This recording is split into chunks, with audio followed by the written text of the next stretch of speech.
Deus. Você já teve alguma experiência com o Senhor? Uma experiência sobrenatural? Alguma experiência... Será que alguém teve? Já, várias? Que legal. Quem teve? Levanta a mão.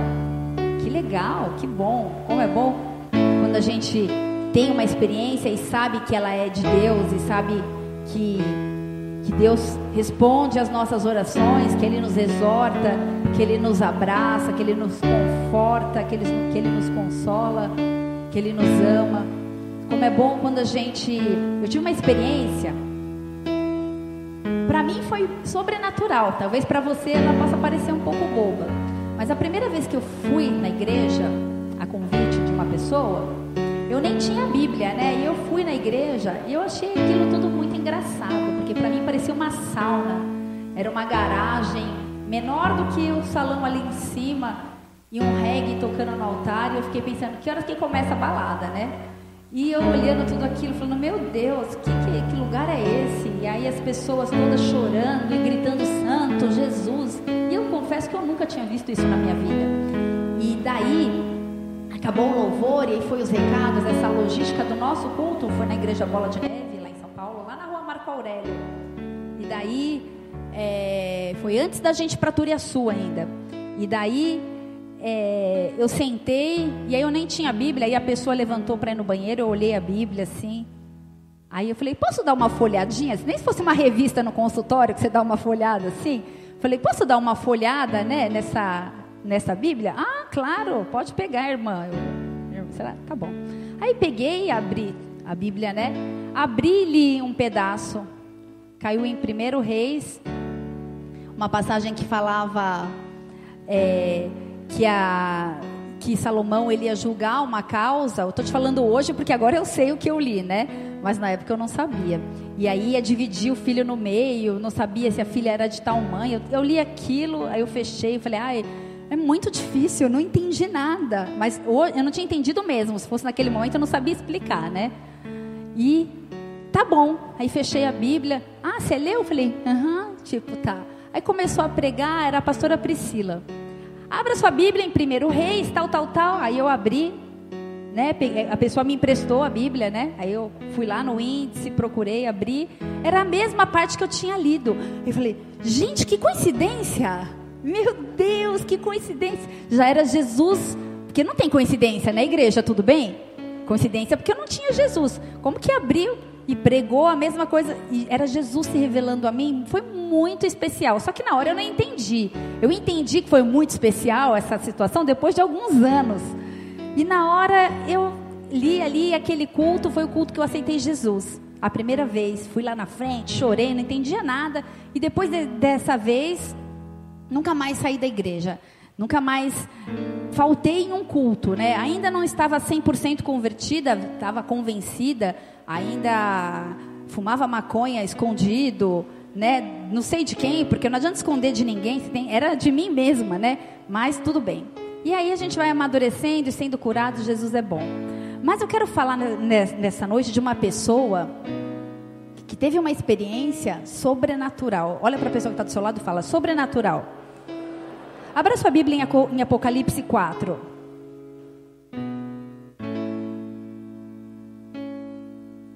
Gente, por que sempre que a gente fala, abra sua Bíblia em Apocalipse, a igreja fica, vixe, nossa, né? Sempre a gente fica com medo do Apocalipse, né? Então se prepare que a gente está orando para o ano que vem a gente fazer um curso de escatologia, que é o estudo de Apocalipse, glória a Deus, para a gente fazer aqui na igreja. Será que se eu pegar o microfone do pastor ele vai ficar bravo? E muito medo. Oi? Não, eu conto para ele, senão depois misericórdia. Sou fulminada aqui em cima do altar.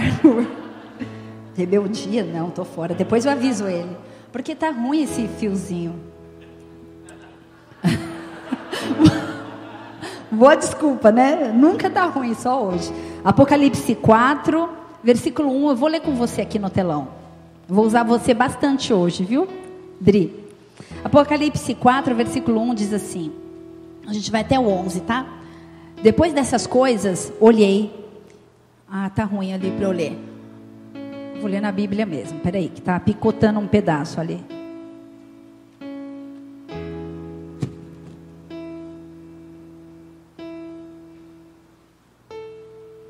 A visão do trono de Deus.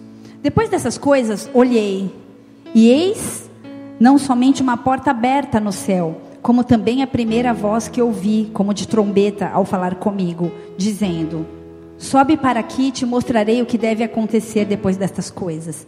Imediatamente eu me achei em espírito, e eis armado no céu um trono, e no trono alguém sentado. E esse que se acha assentado é semelhante no aspecto à pedra de jaspe e de sardônio, e ao redor do trono há um arco-íris, semelhante no aspecto à esmeralda.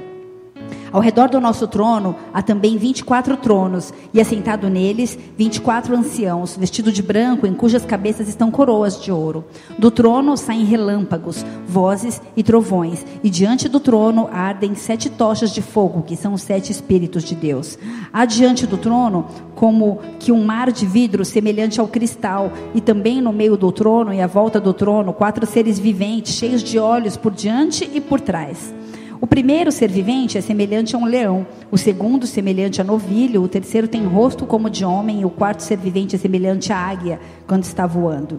E os 4 seres viventes, tendo cada um deles respectivamente 6 asas, estão cheios de olhos ao redor, e por dentro não tem descanso, nem de dia e nem de noite, proclamando: Santo, Santo, Santo, é o Senhor Deus, o Todo-Poderoso, aquele que era, que é e que há de vir. Quando esses seres viventes derem glória, honra e ações de graças ao que se encontra sentado no trono, ao que vive pelos séculos dos séculos, aos 24 anciãos prostrar-se-ão diante daquele que se encontra sentado no trono, adorarão o que vive pelos séculos dos séculos e depositarão as suas coroas diante do trono, proclamando: Tu és digno, Senhor, e Deus nosso, de receber a glória, a honra e o poder, porque todas as coisas Tu criaste, sim, por causa da Tua vontade vieram a existir e foram criadas até aí. Aleluia, aleluia.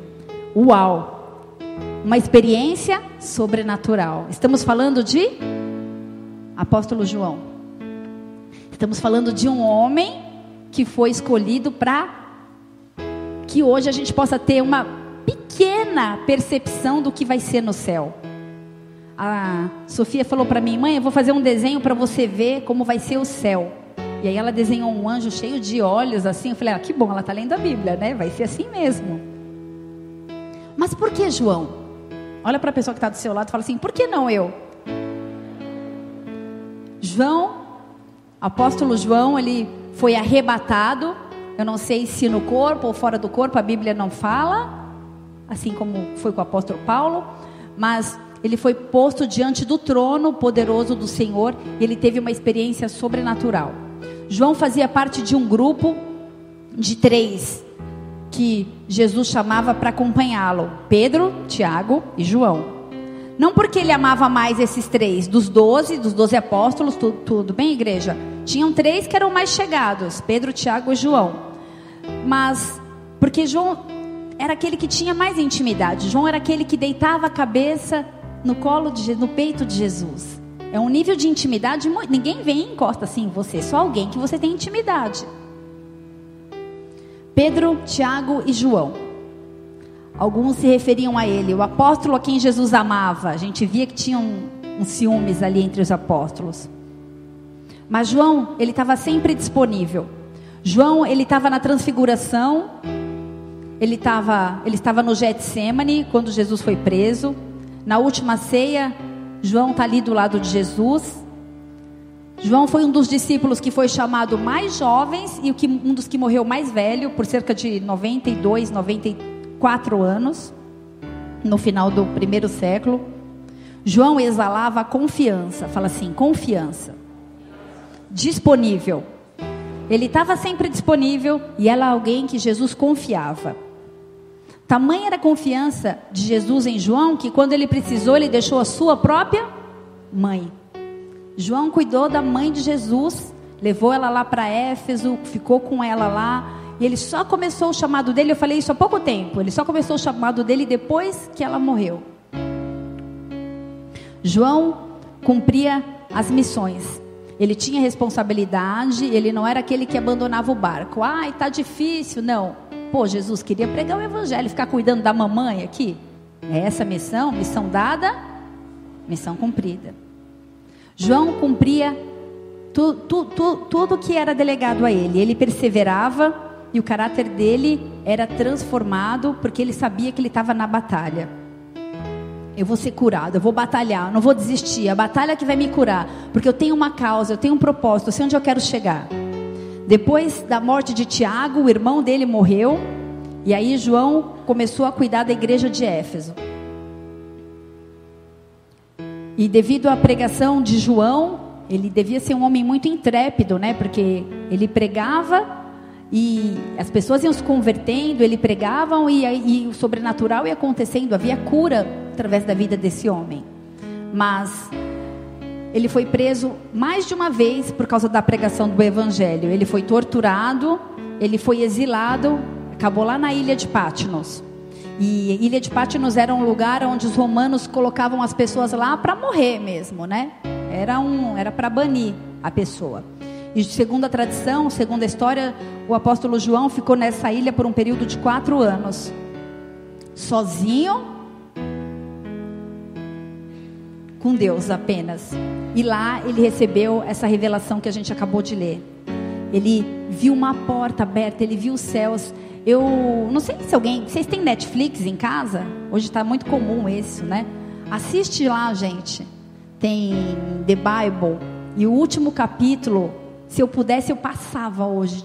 Eu nem precisava pregar, se eu fosse. Se você tem oportunidade, assiste. Procura no YouTube, eu acho que deve ter. O último capítulo de The Bible é Jesus falando com João, e ele bem velhinho ali na ilha de Patmos, falando da revelação, e ele falou: cumpri o meu chamado, eu vim até o fim.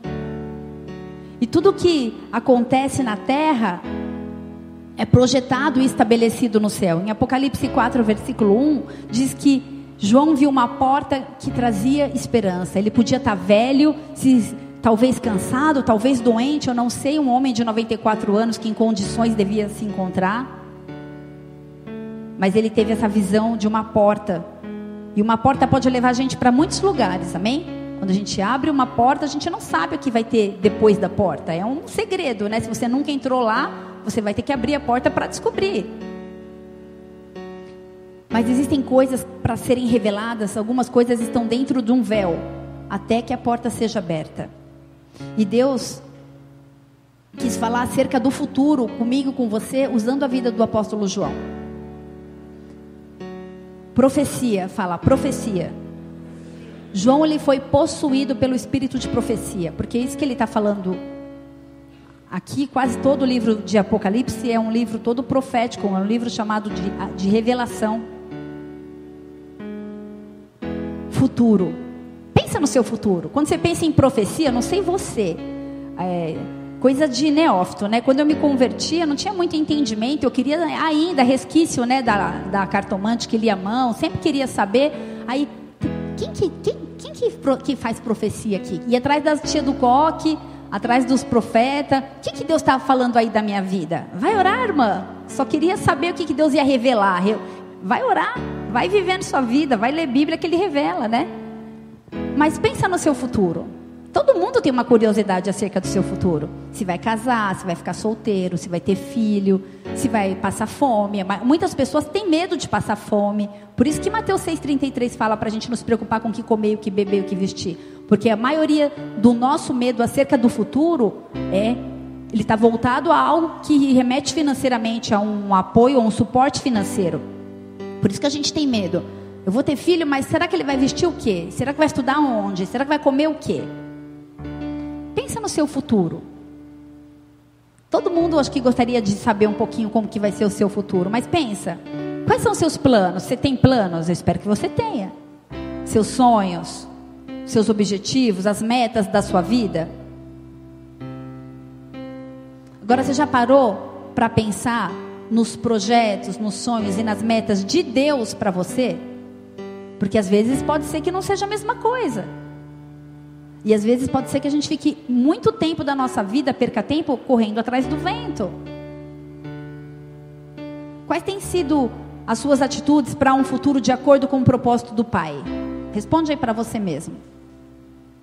Entre tantas revelações que o apóstolo João teve, eu quero me focar em uma coisa, em um detalhe especificamente chamado adoração. Olha para a pessoa que está do seu lado e fala: adoração. Agora continua falando: adoração é a arma mais poderosa de Deus, mais poderosa que Deus confiou à sua igreja. A arma mais poderosa que Deus poderia ter nos dado é a adoração. O império das trevas, a maldade, trava uma guerra contra a adoração. Eu não sei, algumas pessoas têm discernimento espiritual, algumas pessoas não percebem, mas em alguns momentos da adoração parece que o teto é de bronze, parece que está tudo fechado, parece que você está com o coração duro, e você fala: Deus, eu quero te adorar, e você começa a cantar, e a tua cabeça fica pensando: o que tem na geladeira? O que eu vou jantar? O que eu vou... Não é porque você é desviado, não é porque você é mau, é porque existe uma batalha espiritual sendo travada, e aí você começa a divagar, começa a pensar na prova de matemática, começa a pensar no chefe que vai ter reunião amanhã. Você fala: Deus, eu quero ficar aqui. Aí você fala: quero ficar aqui. Aí você começa a falar: santo, santo. Aí daqui a pouco você está pensando: será que tem o que hoje de lanche lá na cantina no final do culto? Será que tem aquela empada que eu gosto? Aí você volta: não, eu quero adorar. Eu tô brincando, gente? É isso que acontece. É uma batalha espiritual. Satanás, ele sabe que a adoração é uma arma de poder, é uma arma poderosa, é uma arma que destrói principados, potestados, e é uma guerra toda adoração. Então, se a gente usa a adoração de uma forma correta e apropriada, se nós formos adoradores, nós vamos vencer a batalha. Amém? Porque quem vai vencer a batalha da adoração? Diga: eu. Tudo bem, eu vou adorar e eu vou ver o diabo correr? Mais ou menos por aí. Eu vou adorar e eu vou ser curado? Sim. Eu vou adorar e as cadeias vão se quebrar? É isso aí. Eu vou ficar cantando assim? Só isso? Só isso. Em espírito e em verdade. João, ele se vê envolvido numa atmosfera de completa adoração. Tudo no ambiente celestial é adoração. Diga: tudo. E nós lemos aqui que todo o céu fala: santo, santo, santo é o Senhor, o Deus Todo-Poderoso, aquele que era, que é e que há de vir. Santo Pai, Santo Filho, Santo Espírito Santo. Amém? Santo. Os 24 anciãos, isso tudo está mergulhado numa atmosfera de adoração. Se você tem uma imaginação fértil como a minha, deixa a tua imaginação imaginar o céu. Os 24 anciãos, eles rendem as suas coroas aos pés do Messias, do nosso Rei, do nosso Senhor. Os 24 anciãos, eles representam os 12, a igreja do Antigo Testamento, e a igreja, a nossa igreja hoje. 12 patriarcas do Antigo Testamento, 12 apóstolos. Israel e eu e você, os quais rendem adoração a Deus. Tudo foi criado dele, para ele, tudo é para que ele seja adorado, tudo é para que ele seja engrandecido. Quando depositam suas coroas aos pés do Senhor, a coroa é um símbolo de autoridade e de poder diante de Deus. Por isso, tudo que eu e você temos, tudo que eu e você conquistamos, na verdade, um dia vai ser depositado diante do altar de Deus. Por isso que eu quero chamar a tua atenção a se preocupar com o teu futuro. O que nós temos buscado? O que tem sido importante para a gente? Aonde a gente tem investido o nosso tempo? Onde a gente tem investido o nosso dinheiro? O que nós temos feito? Porque um dia todas as nossas conquistas, elas vão ser depositadas aos pés de Jesus. De todos nós, em nome de Jesus. Nenhum vai ficar fora aqui. E nós devemos reproduzir a mesma adoração que há no céu ao Senhor. Então, render as nossas coroas e já começa a exercitar isso aqui na terra. A gente luta tanto para ficar pondo joia na nossa coroa. Será que isso é tão importante? Será que a gente tem perdido o tempo, aquilo que o Senhor nos chamou para a gente fazer? No meio da adoração celestial, não tem principado, não tem potestade. A palavra diz: todo joelho se dobrará e toda língua confessará que Jesus é o Senhor. Que tipo de adoração a gente está reproduzindo? Será que quando as pessoas entram no nosso ambiente de adoração, e eu não estou falando só desse ambiente igreja, estou falando do teu carro quando você começa a orar, estou falando do banheiro quando você começa a cantar e adorar lá no banheiro da sua casa, estou falando do cantinho que você tem lá no seu quarto, onde tem glória, onde tem Shekinah, onde você senta naquela poltrona e a glória vem. Será que tem principado, que tem potestade? A palavra diz: sujeitai-vos a Deus, resistir ao diabo e ele vai fugir de nós. Comece a exercitar a adoração. Poxa, pastora, você está falando isso? É lindo, eu acho demais. É o meu sonho, na verdade, adorar assim 24 horas, sabe? É tudo que eu queria. Mas você não sabe da batalha que eu vivo na minha casa. Cortaram minha luz, meu filho não tem leite, meu aluguel vai vencer, eu estou sem dinheiro, está uma guerra. Meu pai pega no meu pé, eu venho para a igreja, meu pai e minha mãe ficam brigando comigo. Ah, mas fulano fala mal de mim, ciclano faz isso. Mas eu estou vivendo tantas lutas, tantas batalhas, é tanta coisa. Parece que o mundo está caindo sobre a minha cabeça. Como você quer que eu cante? Que eu fique cantando e adorando a Deus? Guerra na família, guerra na finança, guerra na saúde, guerra no relacionamento, guerra com o seu caráter, que você quer mudar e nunca consegue. Aí cai de novo, aí você levanta. Aí cai de novo, aí você levanta. Como você quer que eu pense em cantar e ficar falando santo? Na verdade, eu fico irritado quando fica meia hora falando santo, santo, santo. Eu não gosto muito. Só que no céu vai ser assim.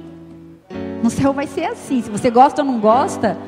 Porque às vezes a gente não... esse louvor é muito... Quero mais congregacional, né? Tem que cantar mais, bater palma. Esse negócio de ficar meia hora falando santo, Jesus eu te amo, eu não gosto. Mas nós estamos tentando reproduzir aquilo que está no céu. Diga: louvor, arma de ataque. No segundo livro de Crônicas, segundo Crônicas 20. Segundo livro de Crônicas, capítulo 20, conta a história de Josafá. Josafá foi um dos reis de Judá, e 3 reinos se uniram para guerrear contra ele. Era um grande exército, uma grande batalha, talvez como a que você está vivendo hoje, tipo aquela que parece que não dá para vencer. Acho que era assim que Josafá se sentiu. E aí, acho que eu vou abrir a minha. Estou gostando muito hoje disso. Espera aí.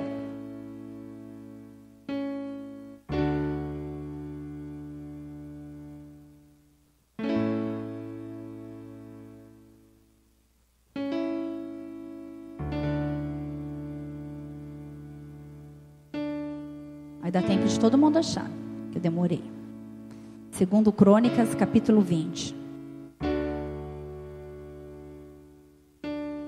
Mas, especificamente no versículo 15, Deus levantou um profeta. Talvez você queira um profeta na sua vida, nesse momento. E esse profeta diz assim: não temais, nem vos assusteis por causa desta grande multidão, porque a peleja não é vossa, mas a peleja é de Deus. Eu quero ser profeta na sua vida nessa noite e falar: não se assuste com a peleja que você está vivendo. Não se assuste com a dificuldade. Não se assuste com a confusão. Porque a peleja não é sua e a peleja é de Deus. A peleja é de Deus. Amém? Ele peleja a sua peleja. Ele luta por você.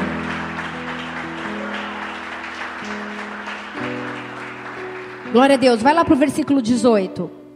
Então Josafá se prostrou com o rosto em terra, e todo Judá e os moradores de Jerusalém também se prostraram perante o Senhor e não entendi. Dispuseram-se os levitas dos filhos de Coatitas e dos Coreitas para louvarem o Senhor Deus de Israel em voz alta. Ai, mas eu vou na igreja com uma gritaria, eu não gosto. Em voz alta, sobremaneira.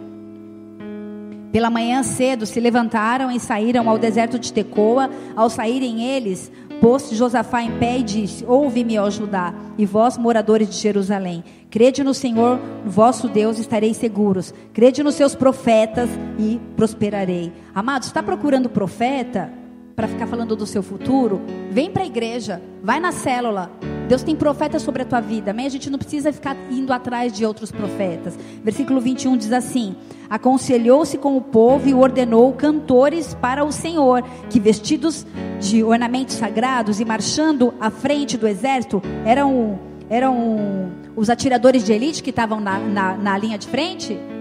Eram os cantores. Repete comigo: cantores. Louvassem a Deus dizendo: rendei graças ao Senhor, porque a sua misericórdia dura para sempre. Não foi combinado não hoje, né? Foi o mesmo Espírito, glória a Deus.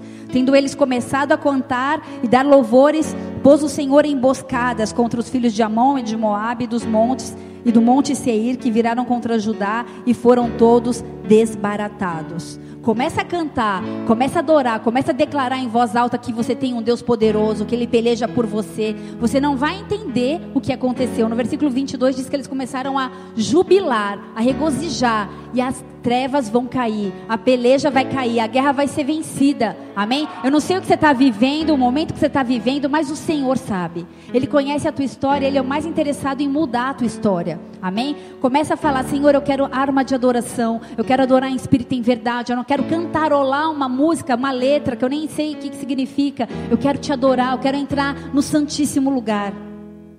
O louvor vence guerra, o louvor vence batalha. Para de murmurar e vai adorar a Deus. Para de reclamar que as coisas não acontecem e vai adorar a Deus. Para de olhar o tamanho da sua batalha e olha o tamanho do seu Deus. Nós não podemos ter uma adoração circunstancial. O que é isso? Quando eu estou bem, eu adoro. Quando eu não estou bem, eu não vou no culto. Eu não estou bem hoje, vou no culto. Aqui não, em nome de Jesus. Só lá na igreja da China que as pessoas fazem isso. Aqui não, você está bem, você vem. Você está mal, você vem. Você está triste, você vem. Você está com fome, você vem. Você tomou banho, deu tempo, você vem. Você não tomou, você vem também. Você tem filho pequeno, você vem. Você tem um, você vem. Você tem 4, você vem também. Né, Silvinha? Amém? Onde nós adoramos independente da circunstância, onde a gente se prostra independente do que está acontecendo. Isso é sinal de que você tem essência de adorador. Talvez você fique falando: é muito difícil, eu não sou. Se você faz isso, você já é um adorador. Se você peleja e luta contra a tua carne só para ficar levantando a mão e declarar santo, você é um adorador. Dentro de nós, algo precisa louvar e algo precisa engrandecer o nome do nosso Senhor. Isso é algo natural, não é forçado. Isso é adoração. Eu vou agradecer pelo quê? Sei lá, tanta coisa. Vou agradecer, já estou agradecendo porque eu respiro, porque eu não estou doente. Aonde a arca de Deus estiver presente, todo principado, toda potestade das trevas perde a autoridade e perde o poder, amém?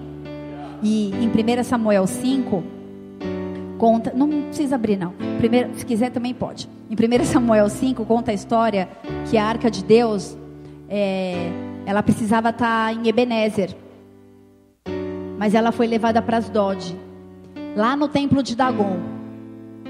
E na manhã seguinte, a estátua, sabe como estava? Prostrada, com as mãos cortadas e a cabeça quebrada. E aí eles colocaram ela lá de novo, e no outro dia estava do novo, do mesmo. Quem que está entrando aqui fazendo isso? Porque a glória de Deus não é dividida com ninguém, amém? Se nós temos que exaltar e glorificar o nome do Senhor, nada pode competir com isso. Por isso, muitas vezes a nossa adoração, ela não sobe, porque a gente fica pensando, se vai na adoração, mas tem jogo do Corinthians, vou na igreja, mas tem 12 horas, coisa de louco, ficar na igreja 12 horas cantando, no dia da Aparecida, tô fora, vai ter retaliação, rainha dos céus, eu não quero saber disso não. A arca de Deus é a nossa adoração, e aonde você estiver, aonde tiver adoração, o inimigo, ele vai cair por terra, amém? A cabeça dele vai ser cortada, as mãos dele vai ser cortada. Deus habita no meio da adoração. Olha para a pessoa que está do seu lado, fala assim: Deus habita no meio da adoração. Por isso que você chega no meio do louvor. Tomara que não seja essa pessoa, né? Só para dar uma descontraída. Mas tem gente que chega atrasado no meio do louvor e fala isso, é verdade. Ah, mas Deus não está no meio da adoração? Você ri, né? Eu choro. Todo espírito contrário deve se prostrar diante da adoração, amém? Eles perdem autoridade quando a gente reproduz a mesma adoração celestial. Aí você exagerou, pastora, eu vou reproduzir adoração celestial? Sim, você. Olha para a pessoa que está do seu lado e fala, você. Mateus 8, 29. Lá na província dos Gadarenos ou dos Gergesenos, depende da sua versão aí, tinha um endemoniado. E esse endemoniado, ele se prostrou diante de Jesus. E aí ele falou assim: por quê que temos nós contigo, ó Filho de Deus? Viestes aqui nos atormentar antes do tempo? Amado, sabe a estratégia de Satanás que fica aí te cutucando, fica te irritando, fica te dando confusão? Ele já caiu por terra. Ele já caiu por terra. O que ele falou? Você veio me atazanar antes do tempo? Porque ele sabe que no final a vitória já está escrita. Não dá para mudar isso. Só que enquanto ele puder, ele vai tentar paralisar, derrubar todos nós, eu e você. Sabe o que você vai fazer quando ele chegar perto de você? Você fala assim: sai daqui, Satanás, porque o seu final é no lago de enxofre. O meu Jesus, ele já venceu na cruz.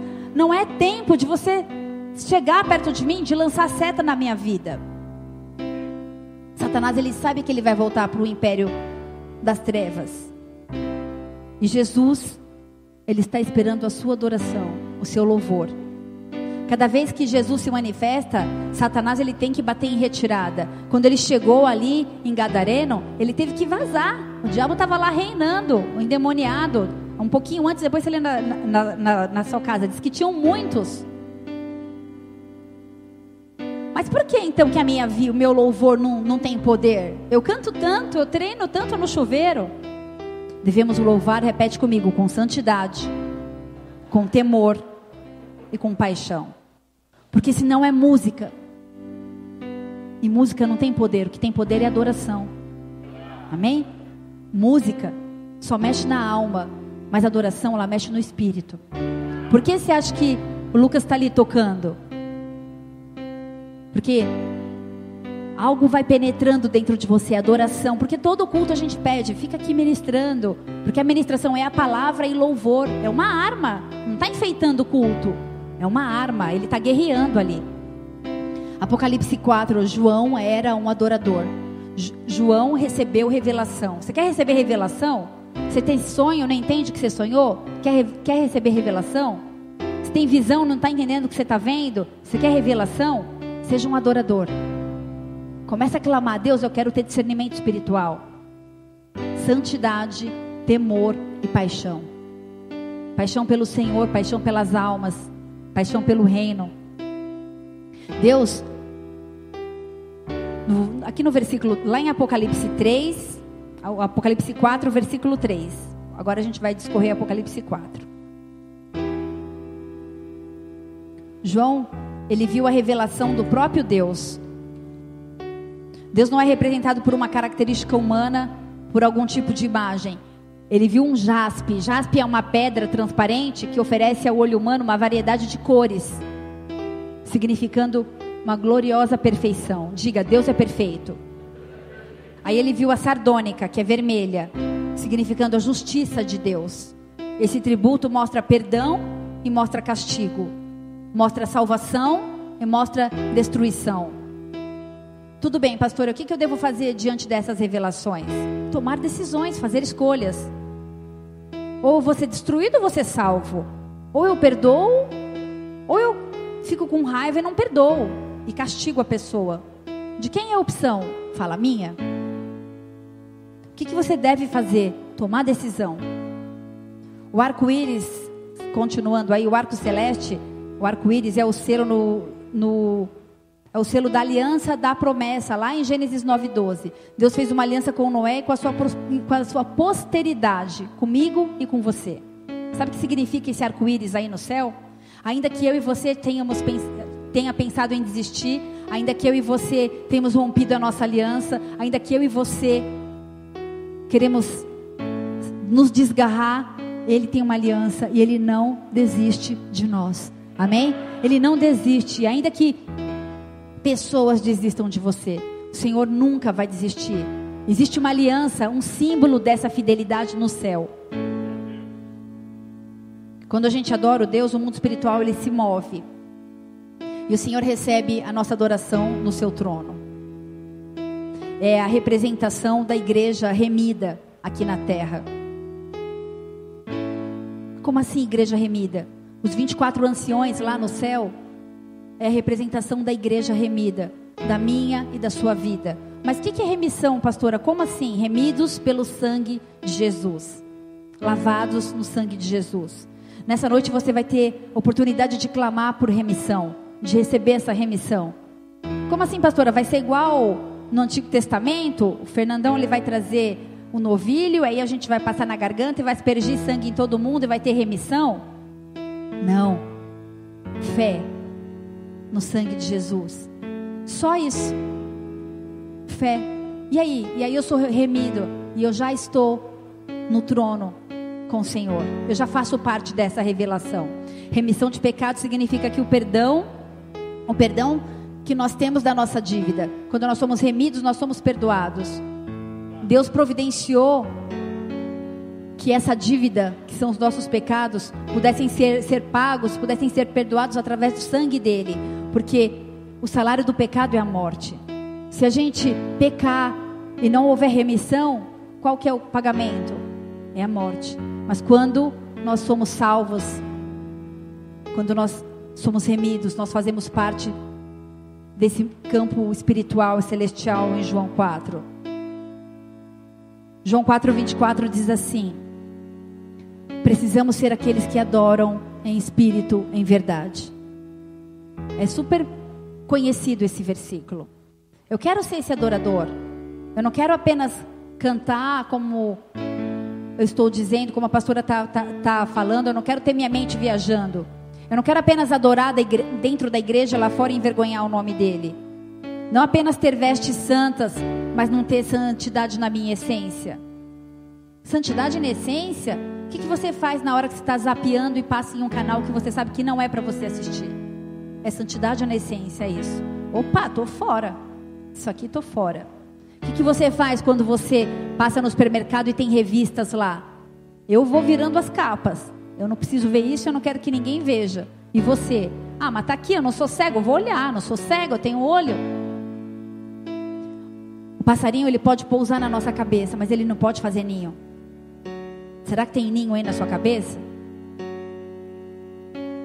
Espírito em verdade. É aquele que adora sem máscara. É aquele que não se importa com a opinião das pessoas. Ah, estão falando de mim. E daí, você já morreu? Deixa falar. Aquele que não tem reputação. Não preciso zelar por uma reputação. Minha reputação é Jesus Cristo. Mas pastora, estão falando isso, aquilo de você. Eu falei, eu não vou perder tempo me justificando. Eu vou ganhar vidas. Pelos frutos vos conhecereis. Quer falar? Deixa falar, deixa falar. Quem tem que saber, sabe. Não perca seu tempo se justificando. Sabe, aquele que adora espírito em verdade é aquele que junta. Porque tem gente na igreja que espalha. Mas a palavra diz, aquele que não junta, espalha. Esse que espalha não é adorador. Aquele que faz a diferença, que apacenta, que ora, que entra na brecha. Tá difícil, irmão? Senhor, eu entro na brecha pela vida do irmão, da irmã. Que venha sobre a minha vida, eu não aceito essa batalha. Aquele que se joga nos pés de Jesus, que fala com o Senhor. No versículo 5 de Apocalipse 4, fala de trovões, de relâmpagos, de vozes diante do trono. Não é só falar com Deus, mas é ouvir Deus. É um relacionamento de duas vias. São declarações de Deus nos trovões para a igreja, da revelação da vontade soberana dele, sobre o prazer dele com a minha e com a tua vida. Adoração é falar a Deus e escutar a Deus. No versículo 5, diz 7 Espíritos de Deus.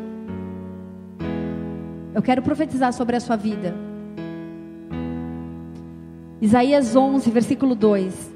E repousará sobre ele o Espírito do Senhor.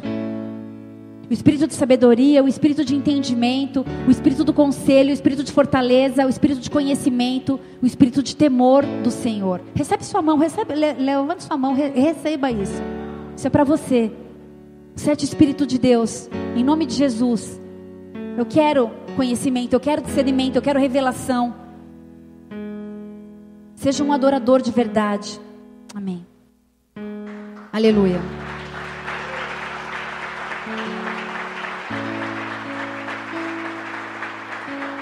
Glória a Deus. Glória a Deus. Seja um adorador de verdade. E então a carne nunca mais ela vai predominar sobre a tua vida. Nunca mais. Se a carne predomina, você não é adorador, você é cantor. No versículo 6, fala de um mar de vidro. Sabe por que o trono do Senhor, ele vai ser formado em seu coração como um mar de vidro? Como assim? O que é um trono no meu coração?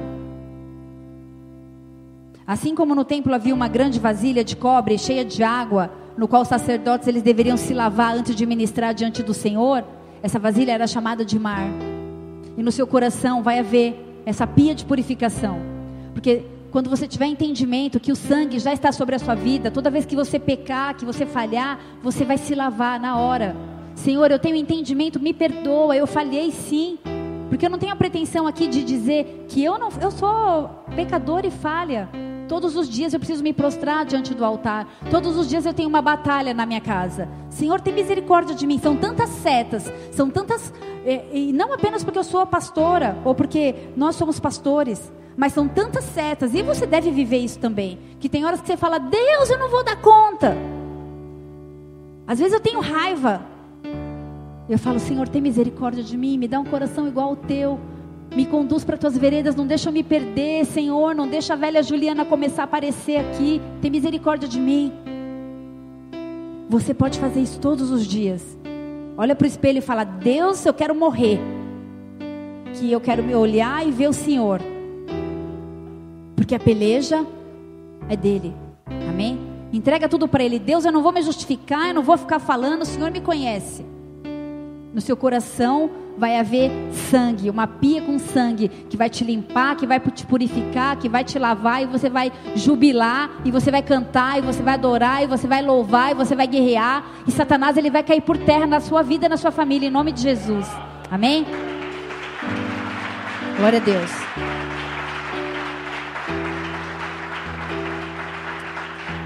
Eu vou correr aqui, tá?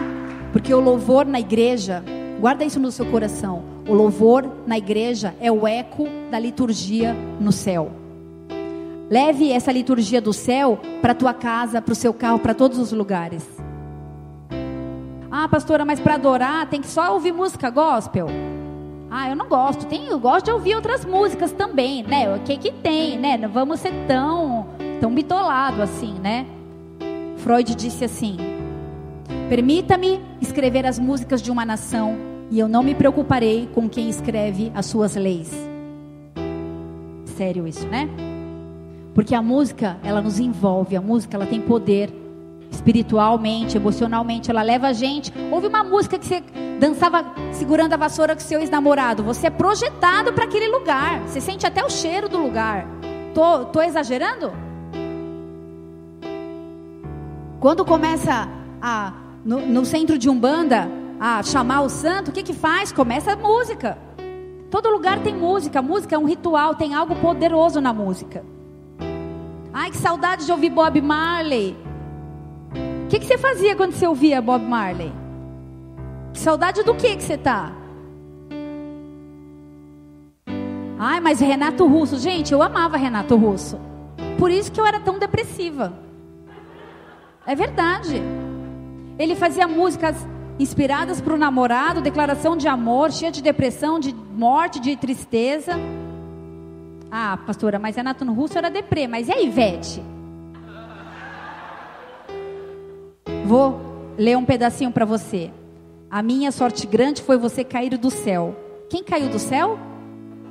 Apocalipse 12:9. Minha paixão verdadeira, é lindo o teu sorriso, o brilho dos seus olhos, meu anjo querubim.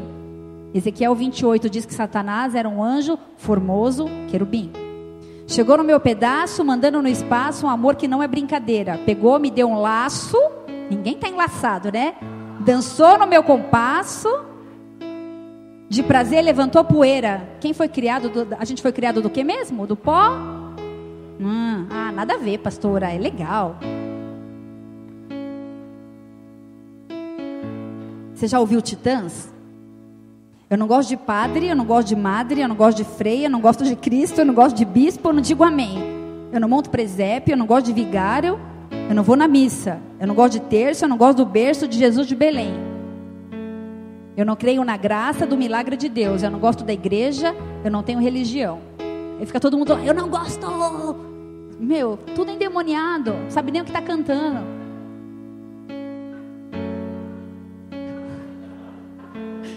Eu aprendi que a vida é um jogo, cada um por si, Deus contra todos.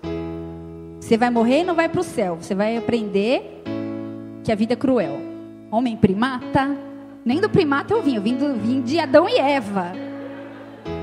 Mas o que a gente canta? O que a gente ouve? E aí você fica reclamando, mas essas aí você pegou pesado. Tem algumas, eu estava no curso de líderes do Global essa semana, e eu vi que Mozart era comunista. E você imaginar o que tem por trás do comunismo, eu falei, Deus, nem música clássica mais dá para ouvir. Fala assim, fala Deus. Porque quando a gente tem que abrir mão de coisas que a gente gosta, é um pouco mais difícil, né? O apóstolo Paulo, ele descreve perfeitamente a verdadeira adoração em Romanos 12, versículo 1. Para acabar, tá? Glória a Deus. Mas eu quero trazer um alerta nessa noite, igreja. Obedeça. Mal não vai fazer. Romanos 12, versículo 1. Rogo-vos, pois, irmãos, pelas misericórdias de Deus, que se ofereçam em sacrifício vivo, santo e agradável a Deus. Este é o culto racional de vocês. Não se amoldem ao padrão desse mundo, mas transformem-se pela renovação da sua mente, para que sejam capazes de experimentar e comprovar a boa, agradável e a perfeita vontade de Deus. Aleluia. A boa, agradável e a perfeita vontade de Deus. Glória a Deus. Aleluia. Sabe qual que deve ser a minha e a sua motivação para adorar? Não é a circunstância, a gente já entendeu. É o começo do versículo, as misericórdias de Deus, que se renovam sobre cada manhã. Só isso já é motivo da gente agradecer para o resto da vida. Misericórdia de Deus são tudo que Ele tem nos dado que a gente não merece. O amor, a graça, a salvação, a paz, a esperança, a paciência, a bondade, a vida eterna, a segurança. O conhecimento e a compreensão desses presentes incríveis vai me motivar e vai te motivar a derramar louvor e agradecimento todos os dias. Em outras palavras, fala, adoração. Apresentar os vossos corpos em sacrifício. Como assim, pastor? Aí você está, né? Como assim? Pela renovação da nossa mente. Porque a nossa mente, ela vem de uma cultura. A gente não gostava de certas músicas porque a gente era endemoniado, mas porque a gente cresceu assim, a gente aprendeu assim. Mas a gente saber a verdade, permanecer na mentira, é uma escolha. E hoje você vai fazer a sua escolha, amém? Ninguém te supervisiona, é você e Deus. Pela renovação da minha mente, eu apresento a minha vida como sacrifício vivo, santo e agradável. Renovação da mente diariamente, que vai te purificar da toda a sabedoria do mundo. E vai substituir a verdadeira sabedoria, sabedoria que vem de Deus, em nome de Jesus, amém? A verdadeira adoração é adoração centrada em Deus. Por isso, enche a sua vida de adoração. Os espíritos malignos, eles não vão poder operar onde tiver adoração. Sabe essas pessoas que falam, tem medo de demônio? Começa a cantar. Eles vazam. Primeira vez que que eu tive uma experiência assim com um demônio numa célula que eu cheguei, a menina manifestou, estava lavando o prato, começou a jogar os pratos, falei, Jesus, eu comecei, aleluia, aleluia, falei, sei o que eu faço, nunca tinha visto isso na minha vida, comecei a cantar, falei, Deus, o que eu faço? Ainda bem que o pastor foi lá e eu fiquei lá, Deus da glória, eu nunca tinha visto isso. Começou a jogar prato, porque a gente tinha se consagrado, tinha jejuado, e a gente entrou naquele lugar de opressão, e os demônios, eles batem em retirada, mas primeiro eles vão tentar te afrontar, amém?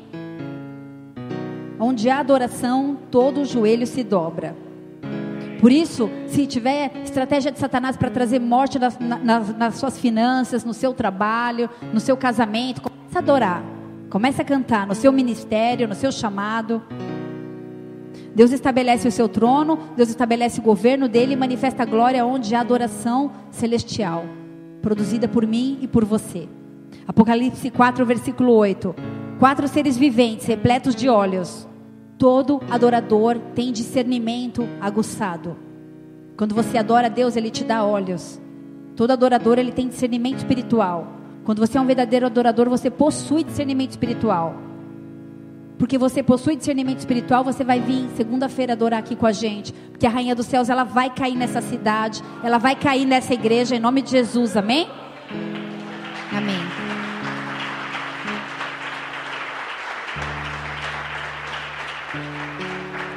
Sabe como são as nossas reuniões de louvor? A gente ora e fala, Deus, a gente quer ver milagre. Nós queremos cantar e nós queremos ver cadeia quebrar. A gente quer ver pessoas serem curadas. Por isso não chega atrasado na hora do louvor. Deus, eu quero, na hora da adoração, ver o céu se abrir. Eu quero o sobrenatural. E nós temos buscado isso a cada dia. Nós temos chorado aos pés do Senhor. Porque não é algo que tem a ver comigo, que tem a ver com Josué, que tem a ver com Lucas, que tem a ver com a Suca, com Rod. Tem a ver com o Senhor. A gente é apenas um canudinho. Se tiver santidade, se tiver temor, a glória vem. A glória vem. Não tem o que, a gente é um canudinho. A glória desce e vai. E a gente vai ver essas curas em nome de Jesus, amém? Sabe o que acontece? Quando a gente adora a Deus, a gente se torna parecido com o objeto da nossa adoração. Se você for um adorador de Jesus, você vai começar a receber tanta revelação, tanta glória, que quando você vai ver, as pessoas vão olhar e vão falar, você tem algo diferente. É o Espírito Santo de Deus. Eu tenho Jesus. E as pessoas vão começar a se converter só porque olham para você. Só porque vem a tua vida. Se você tiver caráter igual de Jesus, os demônios, eles vão vazar. Feche seus olhos. Aleluia, Senhor. Senhor, nós queremos nessa noite discernir o tempo que estamos vivendo. Queremos nessa noite sermos adoradores que adoram em espírito e em verdade. Por isso, em nome de Jesus, toda a estratégia de Satanás eu amarro e amordaço em nome de Jesus. Toda fortaleza na mente, todo ceticismo, tudo aquilo que atrapalha, Senhor, tudo aquilo que rouba a nossa mente de estar cativa, a mente de Cristo, caia por terra em nome de Jesus. Todo laço de Satanás, todo embaraço de Satanás, em nome de Jesus. Olha para homens e mulheres aqui nessa noite. Olha para nós nesse altar. Nós somos os primeiros que carecemos da sua glória, Senhor. Carecemos do teu Espírito Santo. Senhor, nós temos passado por dificuldades, por dores, por medos. Mas nessa noite nós queremos tomar posse da arma de ataque, da adoração. Senhor, em nome de Jesus, que flua do nosso louvor, que flua dos nossos lábios um louvor que toque seu coração. Que a nossa vida, não apenas a nossa canção, mas que a nossa vida reflita a canção e reflita a adoração. Que caia por terra toda inveja, toda fofoca, toda divisão, tudo aquilo que Satanás tem trazido e colocado como estratégia no nosso meio, para matar, para roubar e para destruir. Senhor, que haja uma igreja que te adora em espírito e em verdade. Nós queremos entrar nas regiões celestiais, queremos ter experiências como a de João, queremos ter visão, queremos ter sonhos, Que haja um romper do céu sobre as nossas vidas, em nome de Jesus. Por isso, visita cada um aqui, Senhor. Queremos a remissão dos nossos pecados. Se temos tido dificuldade de Te adorar, porque a única coisa que nos afasta de Ti é o nosso pecado, nós queremos nesse momento apresentar ao Senhor as nossas vidas e pedir perdão. Quero que você tenha um momento seu com Deus. Comece a ministrar. Não precisa cantar não, só toca. Aleluia. Eu quero que você tenha um momento seu com Deus, seu e Deus. Comece a falar: Senhor, eu quero ver Tua glória. Pode tocar mais alto. Senhor, eu quero ver Tua glória.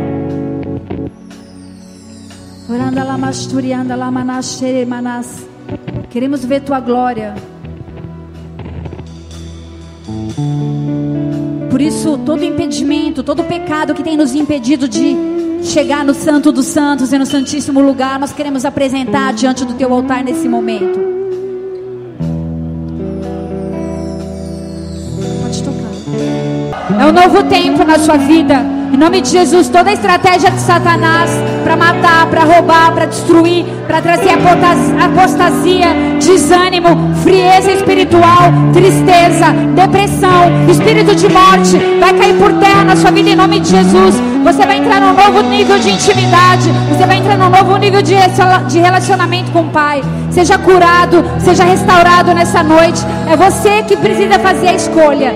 Os céus estão abertos e o Senhor, Ele está querendo dar uma revelação para você, uma revelação do sobrenatural para a tua vida, para o teu futuro, para os propósitos dele se alinharem com os teus propósitos, e você vai viver o plano do Senhor em 100%, em nome de Jesus. Dê uma salva de palmas bem forte a Ele. Aleluia.